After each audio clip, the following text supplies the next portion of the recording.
I'm removing the sugar today. It's April 1st. And there's a lot of talk on YouTube about aggressive bees. They're not always necessarily a colony always aggressive. A lot of it depends on the weather, the mood they're in. I can have a colony be really sweet one day and the next day just be mean as hell. So my first line of defense is my smoker. I don't use gloves. I don't use a veil if I don't have to, because I want to be able to see what I'm doing. I want to be able to feel what I'm doing.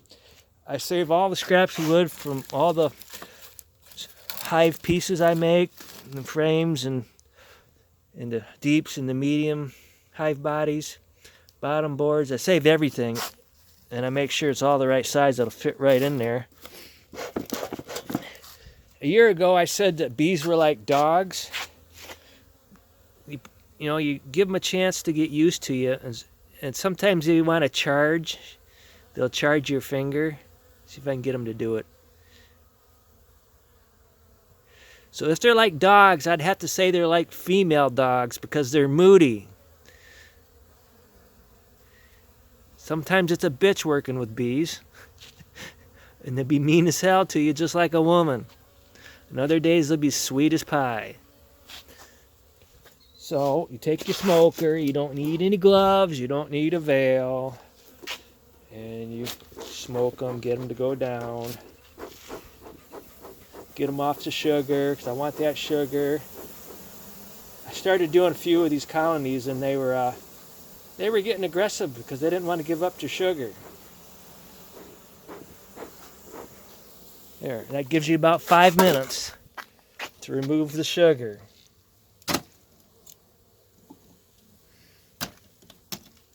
And I got some bees in the bag. I'll have to get those out.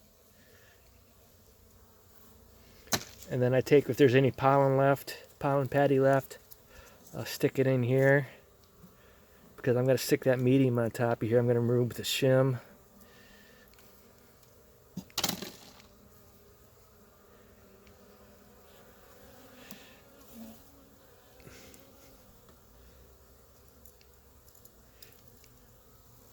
The shim comes off. Everything's harder when you have one hand. And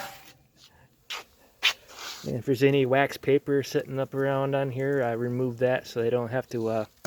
So I've seen bees pulling out pieces of wax paper this big here, pulling it out through that hole, and I feel really bad for them having to pull that out. And sometimes they chew it up, and sometimes they try pulling it out. But it makes an awful lot of work for them. So I got to do these hives here, these colonies, and then I'm all done pulling out those shims, because they're going to start bringing in nectar, I would assume. It's going to warm up in the next couple days. They've already been bringing in pollen for about 3 weeks, so maple trees will be dripping sap here pretty soon. I got that big maple tree out there in my garden, and I know exactly what the trees are doing by that tree there. They drip sap on me when I'm out there. Okay, all done. Thank you.